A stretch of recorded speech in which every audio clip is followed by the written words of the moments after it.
Hi friends, welcome to Lakshmi కథల హరివిల్లు. మనం ఇప్పుడు యండమూరి వీరేంద్రనాథ్ గారిచే రచింపబడిన రాక్షసుడు అనే నవల చెప్పుకుంటున్నాం కదండి. ఆలస్యం చేయకుండా నెక్స్ట్ పార్ట్లోకి వెళ్దామండి. ఆ గదిలో నలుగురు ఉన్నారు. అందులో అతనొకడు. మిగతా ముగ్గురు అతడి అసిస్టెంట్లు. అసిస్టెంట్లు అన్న పదం ఎక్కడ సరికాదేమో. వాళ్ళు సలహాదారులు, కొన్ని విషయాల్లో గైడ్స్ అన్నీ. కుడివైపు చివరి కుర్చీలో కూర్చుని లోహియా ఇచ్చిన కాగితాలు పరిశీలిస్తున్నది సింహం. నోట్లో పైపు తీయకుండా రిపోర్టు చదువుతున్నాడు. అతడొక గొప్ప సంభాషణా చతురుడు, డిప్లొమాట్. ఎటువంటి విపరీతమైన పరిస్థితి వచ్చినా తొణకడు. అతడిలో ఒకే ఒక బలహీనత స్త్రీ. ఏదైనా ఒక పెద్ద అసైన్మెంట్ పూర్తి చేయవలసి వచ్చినప్పుడు 199 పాళ్ళు చేసి ఒక పాలు స్త్రీ దగ్గర ఫెయిల్ అవుతుంటాడు. ఆ ఒక్క పాలు మిగతా ఇద్దరు సాయం పట్టాల్సిందే. అతడి రెండో అసిస్టెంటు వాణి. వాళ్ళందరికీ ఆమె ఒక గొప్ప అసెట్. అత్యంత ఆధునిక మారణాయుధాల దగ్గర నుంచి లేటెస్ట్ ఎకనామిక్ డెవలప్మెంట్స్ వరకు ఆమె దగ్గర స్థిరంగా ఉంటుంది. ఆమె ఒక పెద్ద ఎన్సైక్లోపీడియా, ఒక పెద్ద లైబ్రరీ. ఎంతో అవసరమైతే తప్ప ఆమె బయటికి కదలదు. రాజకీయాల నుంచి మార్కెట్ వరకు ఆ హాలులో కూర్చుని ఎప్పుడూ చదువుతూ ఉంటుంది. కావలసినప్పుడు కావలసిన రీతిలో ఒక రెడీ రెకనర్లాగా విజయానికి అతడికి అందజేస్తూ ఉంటుంది. సింహాన్ని చూస్తే ఆమెకు భయం. ఒంటరిగా దొరికితే సింహంలాగానే మీద పడతాడు. ఆ భయంలో కాసింత ఇష్టం కూడా ఉందని అతడు 4 సంవత్సరాల క్రితమే గ్రహించాడు. అప్పట్నుంచి ఆమె ఒంటరిగా దొరకాలనే కోరుకుంటాడు. మూడోవాడు రాబోట్. అసలు పేరు అందరూ మర్చిపోయారు. కేవలం రాబోట్గానే వ్యవహరిస్తారు. అతడికా పేరు సరిగ్గా సరిపోతుంది. సంవత్సరానికి 9 నెలలు జైలులో ఉంటాడు. బయటకొచ్చాక మళ్ళీ జైలుకు వెళ్లే పని ఒకటి అతడికి చెప్తారు. చేస్తాడు. తిరిగి వెళ్తాడు. అతడంటే రాబోట్కి గౌరవం. ఏం చెప్పినా చేస్తాడు. ఇప్పటికి 4 మర్డర్లు, అత్యవసర పరిస్థితిలో ఒక రేపు చేశాడు.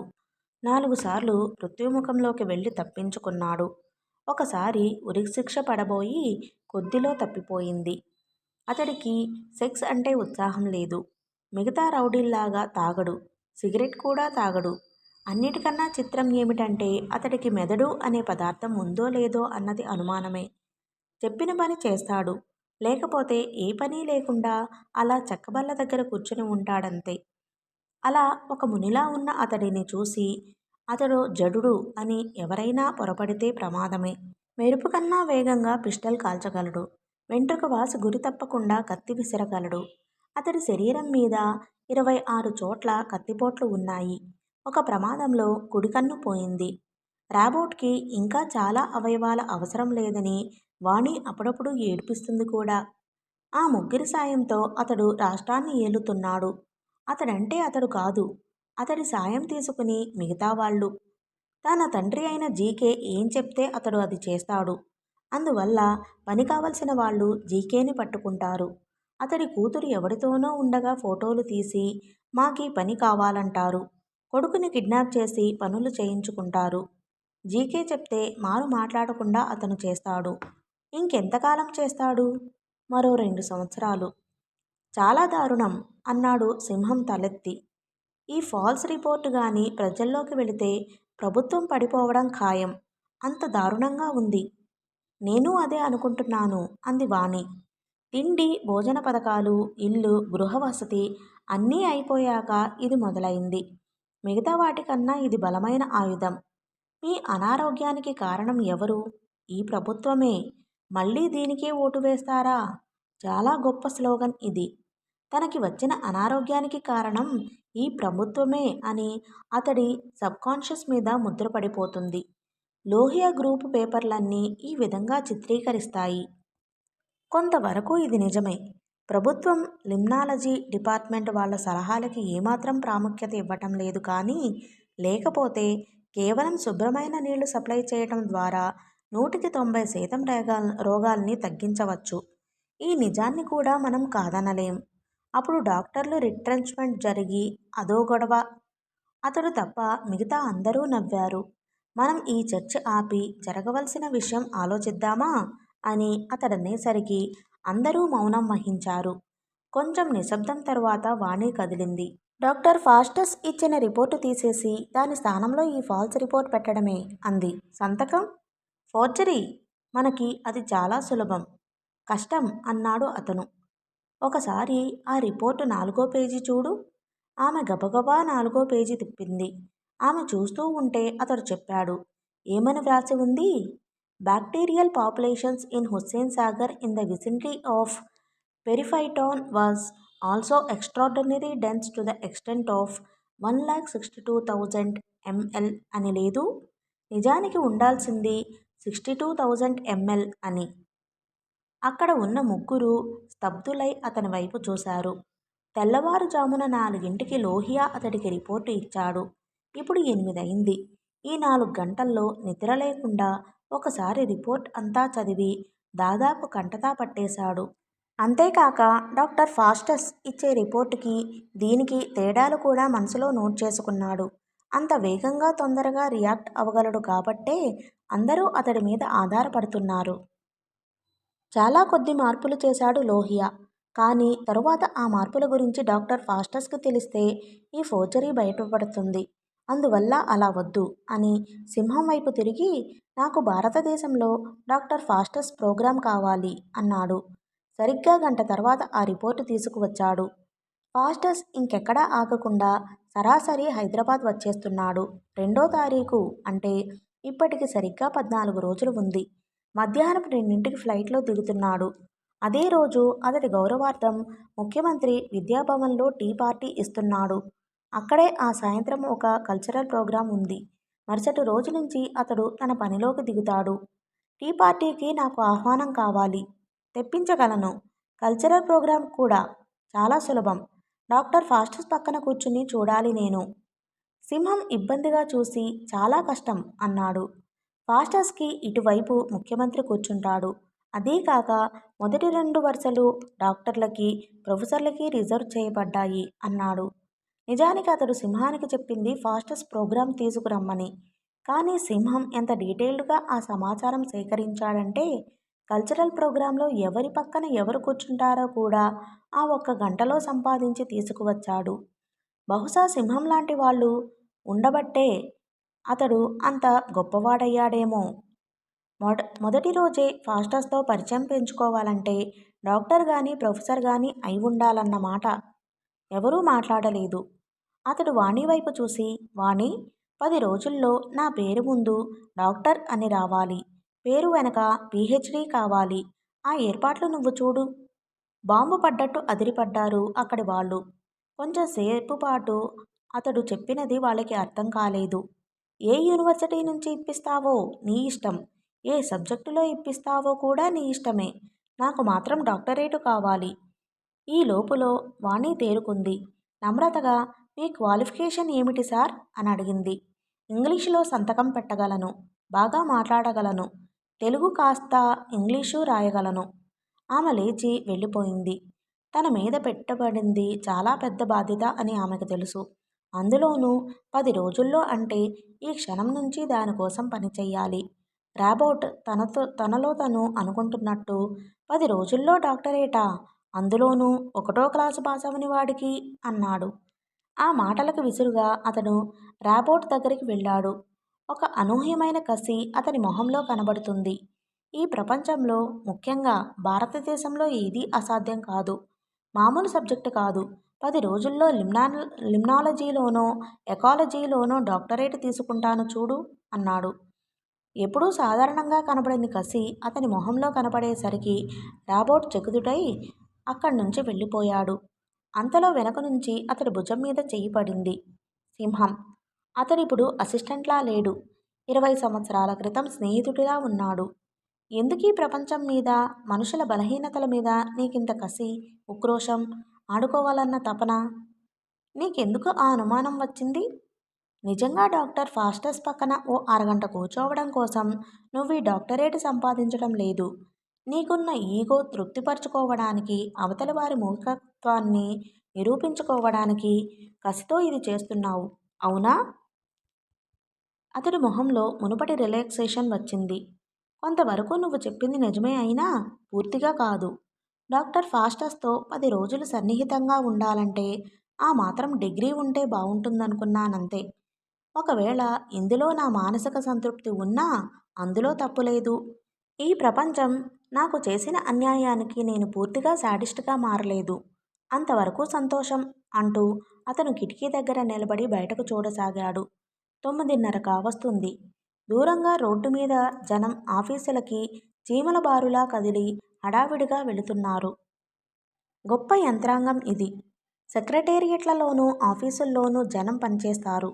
5 సంవత్సరాలు గడిచేసరికి మహా సంబరపడిపోతూ ఓట్లు వేస్తారు. మళ్ళీ ఇంకో ప్రభుత్వం వస్తుంది. మళ్ళీ 5 ఏళ్ళు పనిచేస్తారు. పనిచేసేవాళ్ళు చేస్తూనే ఉంటారు. తెలివైన వాళ్ళు సంపాదిస్తూనే ఉంటారు. అన్నిట్లోకి పెద్ద బిజినెస్ రాజకీయం. అరగంటలో వాణి ఒక పేపరుతో వచ్చింది. దాని హెడ్డింగ్ ఈ విధంగా ఉంది: 1వ క్లాసు కూడా పాస్ అవ్వకుండా డాక్టరేట్ సంపాదించడం ఎలా? 3 పద్ధతులు అని. విమానం రద్దు చేసుకుంటూ వచ్చి ఆగింది. ప్రయాణికులు ఒకరొకరే దిగసాగారు. మెట్లు దిగుతున్న వృద్ధుడు దగ్గరికి రాగానే ఫాస్టస్ అన్నాడతడు. మీకోసమే వేచి ఉన్నాం. వెల్కమ్ టు అవర్ కంట్రీ అంటూ చెయ్యి అందించాడు. సో దిస్ ఈజ్ ఇండియా అన్నాడు ఫాస్టస్ ఎత్తుమీద నుంచి చుట్టూ పరికించి చూస్తూ. ఏ దేశం గురించి మేము పవిత్రమైన కథల్ని చెప్పుకుంటామో, ఏ దేశం నెహ్రూ గాంధీ లాంటి వారికి జన్మనిచ్చిందో, ఏ దేశంలో మనిషి స్వేచ్ఛగా గొంతు విప్పి తన ప్రభుత్వపు అవకతవకల గురించి నిర్భయంగా మాట్లాడగలడో, సస్యశ్యామలమైన పొలాలతో సదా ప్రవహించే నదీ జలాలతో ఏ భూమి తల్లి పచ్చగా కలకలలాడుతుందో, ఎక్కడ మనుషులు శాంతి కాముకులో, ఎక్కడ స్త్రీలు శీలవంతులో, ఆ దేశగడ్డ మీద కాలిడుతున్నందుకు నాకు చాలా సంతోషంగా ఉంది. ఫాస్టస్కి అతడు సమాధానం చెప్పలేదు. మనసులో మాత్రం అనుకున్నాడు, అవును, ఏ దేశంలో కేవలం గతమే పవిత్రంగా మిగిలిందో, ఏ దేశంలో నాయకులు తమ పూర్వీకులైన గాంధీ నెహ్రూల పేర్లు చెప్పి ఓట్లు కొనుక్కుంటారో, ఏ దేశంలో మనిషి తనకు తిండి నీరు గుడ్డ లేకపోయినా కేవలం మాట్లాడే స్వేచ్ఛ ఉంది కదా అని వెన్ను చరుచుకుంటూ సంతృప్తి పడతాడో, ఉన్న స్వేచ్ఛను ఉపయోగించుకుంటూ వార్తాపత్రికలు ఏ దేశంలో నిజాలకి చుట్టూ అద్భుతమైన కథలల్లి వార్తలకి బదులు కల్పనలని ప్రజలకు అమ్ముతాయో, చొంగలు కార్చుకుంటూ ఆ వార్తల్ని చదివి ఏ దేశంలో ప్రజలు రాజకీయ పార్టీల పట్ల తమ అమూల్య అభిప్రాయాల్ని ఏర్పరచుకుని కేవలం చర్చలతోనే కాలం గడిపే శాంతి కాముకులో, ఏ దేశంలో సదా ప్రవహించే నదుల్లోంచి పొలాల్లోకి నీళ్లు వదలడానికి కూడా రేటు వసూలు చేసే ప్రభుత్వ డిపార్ట్మెంట్లున్నాయో, ఏ దేశంలో స్త్రీలు గోడ పక్కనే నడుస్తూ స్త్రీ యొక్క అంగరహస్యములు పోస్టర్లు చూసి కూడా దయతో సహనంతో జీవితం గడిపే శీలవతులో, ఈ పవిత్ర భూమికి ఇదే మా హృదయపూర్వక స్వాగతం.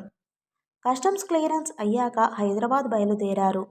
డాక్టర్ ఫాస్టస్ రాష్ట్ర ప్రభుత్వాధికారి కాబట్టి కేంద్రం నుంచి ఎవరూ అక్కడ విమానాశ్రయానికి రాలేదు. కేంద్రానికి రాష్ట్రానికి సంబంధ బాంధవ్యాలు సరిగ్గా లేకపోవడం అది వేరే సంగతి. ఫాస్టస్ మాత్రం అతడికి ప్రభుత్వ తరఫున మనిషే అనుకున్నాడు.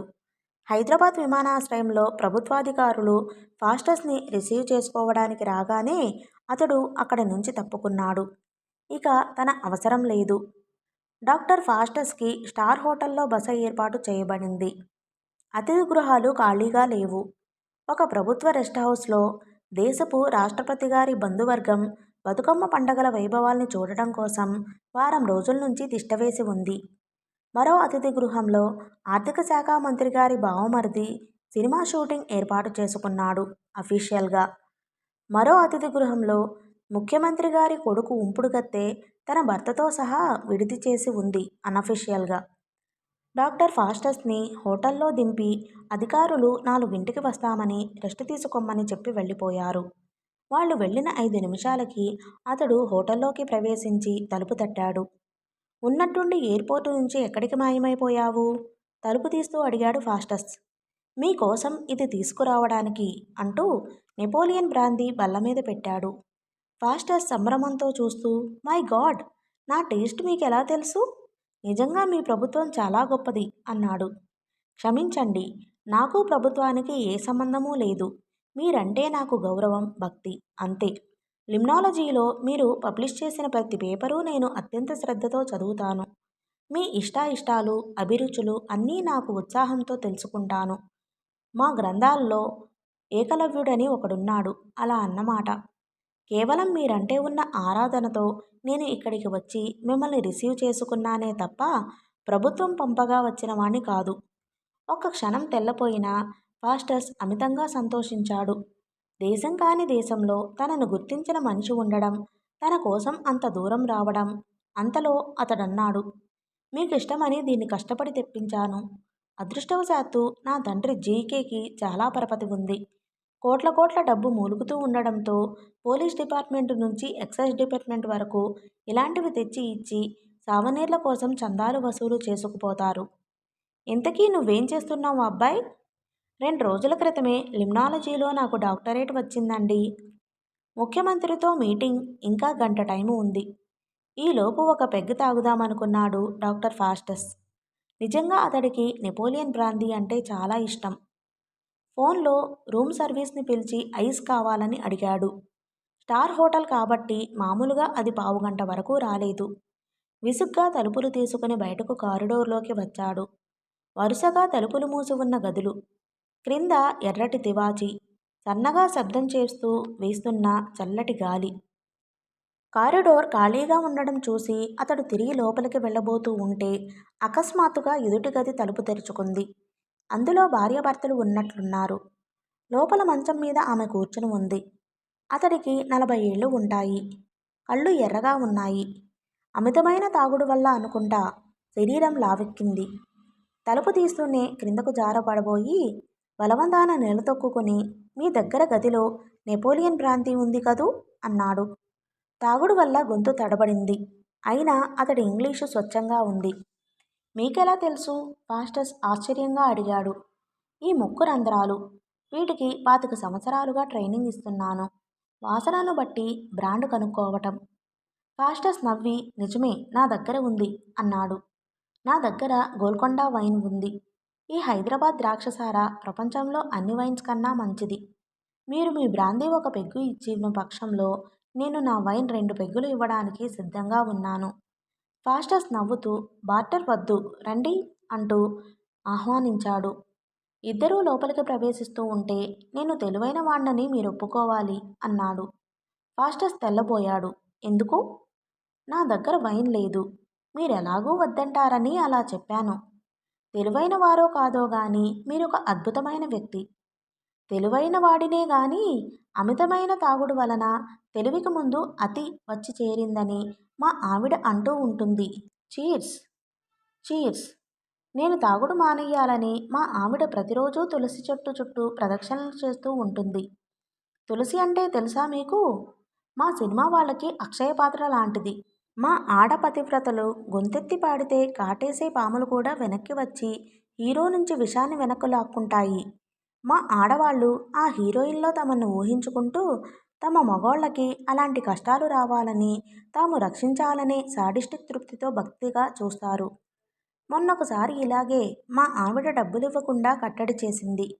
గొంతు తడారిపోతుంటే సినిమా హాలు ముందు మట్టితో పెద్ద పుట్ట కట్టించి ఇందులో వేసిన డబ్బులు తిన్నగా నాగలోకానికి పోతాయని బోర్డు పెట్టాను.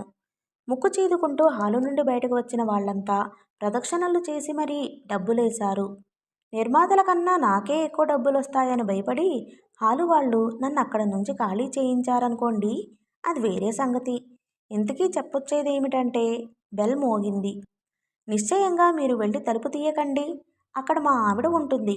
మళ్ళీ బెల్ మోగింది. మగవాడు ఆనందంగా ఉండడం ఇష్టం లేక స్త్రీని సృష్టించాడు భగవంతుడు. మళ్ళీ మోగుతూనే ఉంటే డాక్టర్ వెళ్ళి తలుపు తీశాడు. ఆమెకి 28 ఏళ్లుంటాయి. నిండుగా బొట్టు పెట్టుకుంది. భుజాల చుట్టూ బయట కప్పుకుంది. ఆమెలో అదోలాంటి పవిత్రత ఉంది.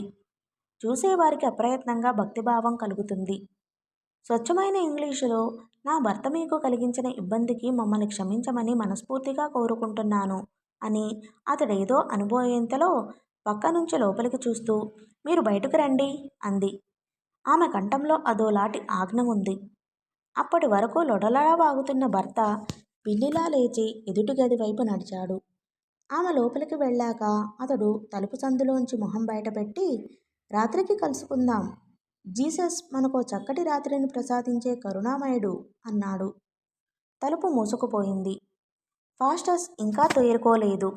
అతడికి అనుభవం చాలా గమ్మత్తుగా అనిపించింది. విచిత్రమైన జంట అనుకున్నాడు. ముఖ్యంగా భర్త అతడికి బాగా నచ్చాడు. తెలివైన వాళ్ళందరూ ఈ ప్రపంచంలో ఫ్రస్ట్రేటెడ్గానో క్రిమినల్స్గానో తయారవడం మనిషి జాతి చేసుకున్న దురదృష్టం. ఆ రోజు సాయంత్రం 5ంటికి విద్యాభవన్లో ప్రోగ్రాం ప్రారంభమైంది. ముందు సీట్లో ముఖ్యమంత్రి, ఆయనకు ఒక పక్కన డాక్టర్ ఫాస్టస్ కూర్చున్నారు. కేంద్రం నుంచి వచ్చిన మరో కేంద్ర మంత్రి ఇటు పక్కన కూర్చుని ఉన్నాడు. ఈ సభకి మరో విశేషం ఏమిటంటే ప్రతిపక్ష నాయకుడు కూడా హాజరవటం. వెనుక వరుసలో సరిగ్గా ఫాస్టస్ వెనుక కూర్చుని ఉన్నాడు అతడు. ముందు వరుసలో కూర్చుని అనవసరంగా అందరి కంట్లో పడడం ఇష్టం లేదు. కార్యదర్శి వరుసగా ఒకరినొకరినే వేదిక మీదకి పిలవసాగాడు. ప్రతిపక్ష నాయకుడు కూడా వేదిక ఎక్కడం ఆశ్చర్యమనిపించింది. వచ్చే ఎన్నికల్లో మా మంచినీటి సమస్య కీలక పాత్ర వహించబోతుందన్నమాట.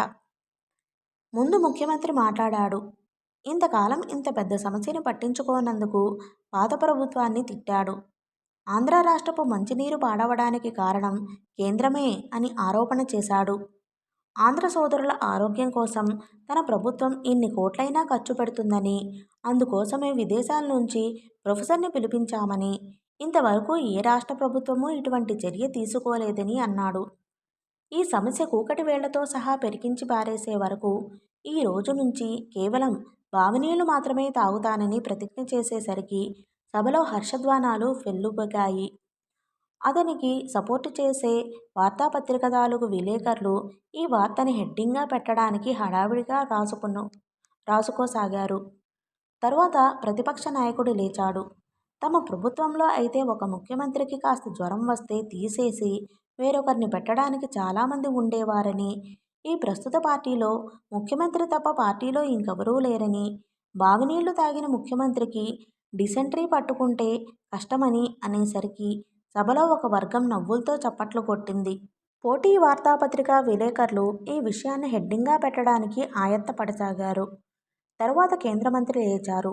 ఒకవైపు చైనా, మరోవైపు లంక, ఒకవైపు పాకిస్తాన్, మరోవైపు బంగ్లాదేశ్, ఇన్ని దేశాల నుంచి ప్రమాదాలు ముంచుకొస్తూ ఉండగా ఇలాంటి చిన్న సమస్య గురించి ఆలోచించకుండా దేశ సమైక్యత గురించి, కేంద్ర రాష్ట్ర సత్సంబంధాల గురించి ఆలోచించాలని చెప్పాడు. అతడు కళ్ళు మూసుకున్నాడు. విచారంగా ఆలోచించాడు. మనుషులు తాగే మంచినీళ్లను కూడా తమ స్వప్రయోజనాలకి వాడుకోగలిగే ఈ కుహన నాయకుల నుంచి దేశం ఎప్పుడు బయటపడుతుంది? ఒక క్షణం పాటు అతడి కళ్ళ ముందు ఒక దృశ్యం కదలాడింది. భవిష్యత్తులో తన దేశం, అక్కడ ప్రజల కోసమే పనిచేస్తారు.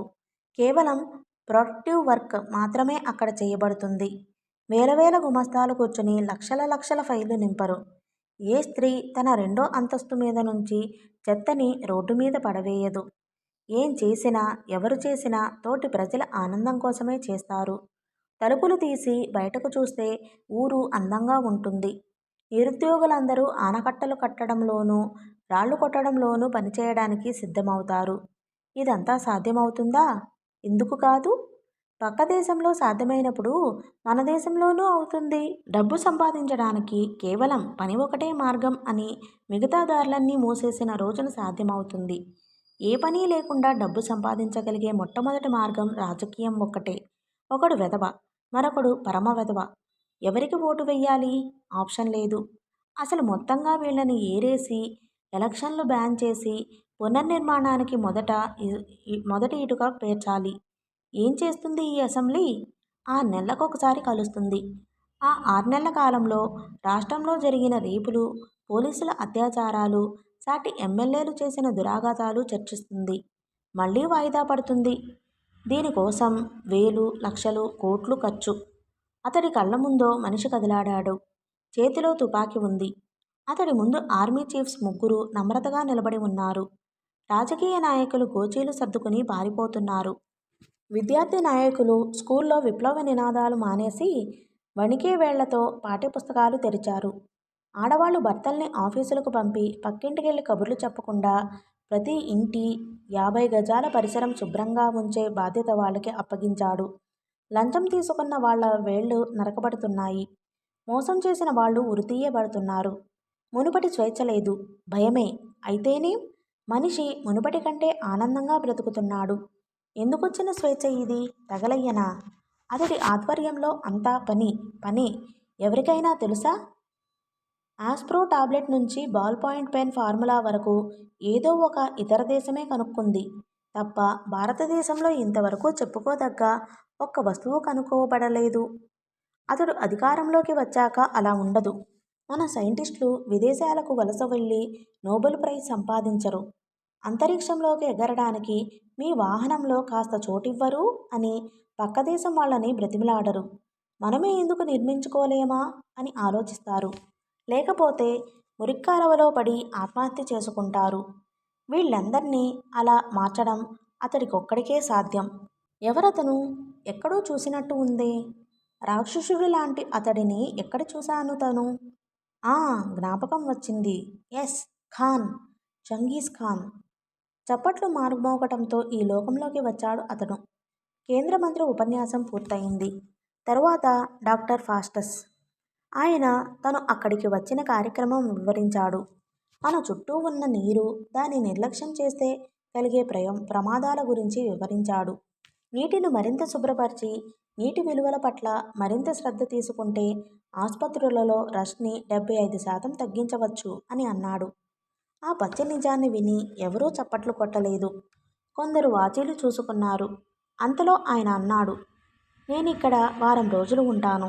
వీలైనంత వరకు ప్రతి నీటి సోర్సుని పరీక్షించి ప్రజలకు ఉపయోగపడేలా ఏం చెయ్యాలో రిపోర్టు ఇస్తాను. నా మీద ఇంత నమ్మకం ఉంచి అంత దూరం నుంచి నన్ను పిలిపించినందుకు మీ దేశ నాయకులకు రాష్ట్ర అంటూ సరిదిద్దాడు. నోటికి చెయ్యి అడ్డు పెట్టుకుని ముఖ్యమంత్రి. రాష్ట్ర నాయకులకు నేను కృతజ్ఞుడిని. నేను ఈ ప్రాంతంలో పర్యటిస్తూ పరిశోధనలు చేసి తొందరగా రిపోర్టు ఇవ్వడానికి వీలుగా నా ఆప్తుడొకడు నాకు సహాయపడతాడు. అతడు మీవాడే. లిమ్నాలజీలో మొన్నే డాక్టరేట్ పొందాడు. అతడిని వేదిక మీదకు రమ్మని ఆహ్వానిస్తున్నాను. మామూలుగా వింటున్న అతడి వెనుక వరుసలో కూర్చున్న అతడి బాడీగార్డ్, రోబోట్ ఒకేసారి ఉలిక్కిపడ్డారు. కొన్ని తలలు వెనక్కి తిరిగినాయి. అతను లేచి వేదిక మీదకు వెళ్ళక తప్పలేదు. చాలామందికి ఇది తలమునకలయ్యేటంత ఆశ్చర్యాన్ని కలిగిస్తుందని అతడికి తెలుసు. లాబీల్లో పెద్ద చర్చనీయాంశం అవుతుంది కూడా. అతడు వేదిక ఎక్కుతుండగా ఫాస్టస్ కొనసాగించాడు. నా కోసం విమానాశ్రయానికి వచ్చి అక్కడి నుంచి సాదరంగా తీసుకువచ్చి ఈ యువకుడు నాతో పాటు ఉండి ఈ వారం రోజులు శ్రమిస్తాడు. ఈ రిపోర్టు మేమిద్దరం కలిసి తయారు చేస్తాం. నాతో పాటు అతడి పేరు ఉంటుంది. లిమ్నాలజీలో డాక్టరేట్ పొందిన కాదు అనే కేక వినపడింది. డాక్టర్ ఫాస్టస్ తన ఉపన్యాసాన్ని ఆపుచేశాడు. అకస్మాత్తుగా ఆ ఆడిటోరియంలో సూది పడితే వినపడేంత నిశ్శబ్దం ఆవరించింది. అందరూ చప్పున వెనక్కి తిరిగి చూశారు. అక్కడ ఒక యువకుడు నిలబడి ఉన్నాడు. అతడి గెడ్డం పెరిగి ఉంది. జుట్టు సరియైన తైల సంస్కారం లేదు. వేదిక వైపు తర్జన చూపిస్తూ, అతడికి లిమ్నాలజీలో డాక్టరేట్ లేదు. నా థీసిస్ అది. నేను వ్రాసిన థీసిస్ అంటూ ఇంకా అరుస్తున్నాడు. అతడి మొహం ఎర్రగా మారింది. రాబోట్ మెరుపు కన్నా వేగంగా కుర్చీల వరుస మధ్య నుంచి పరిగెత్తాడు.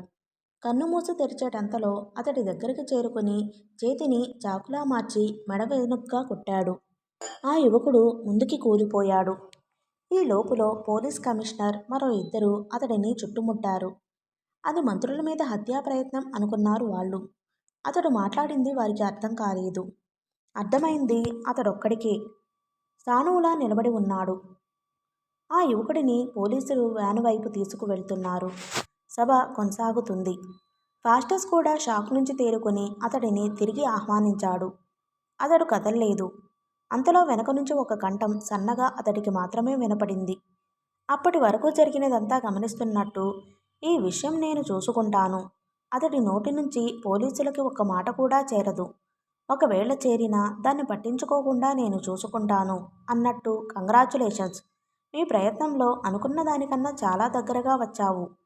ఫాస్టస్ నిన్ను అప్పుడే శిష్యుని చేసుకున్నాడే. నాకు తెలుసు నువ్వు దేన్ని అనుకున్నా సాధించి తీరుతావని. పోతే వంకచక్క రామూర్తి అడ్డు తగిలేటట్టు ఉన్నాడు. జాగ్రత్త. అతడినో కంట కనిపెట్టి ఉండు. వెళ్ళు, వాళ్ళు నీకోసం చూస్తున్నారు. కంఠం తగ్గించి తనతో మాట్లాడుతున్న వ్యక్తి వంక తల తిప్పి చూశాడు. పేపర్ చాటుగా పెట్టుకుని మాట్లాడుతున్న ఆ వ్యక్తి లోహియా. ఓకే ఫ్రెండ్స్, ఈ పార్ట్ని ఇంతటితో ముగిస్తున్నానండి. ఈ నవల కానీ మీకు నచ్చినట్లయితే లైక్ చేసి మీ ఫ్రెండ్స్కి ఫ్యామిలీ మెంబర్స్కి షేర్ చేయండి. అలాగే నా ఛానల్ని సబ్స్క్రైబ్ చేసుకుని నేను వీడియో పెట్టగానే మీకు నోటిఫికేషన్ రావడానికి పక్కనున్న బెల్ ఐకాన్ క్లిక్ చేయండి. Thank you.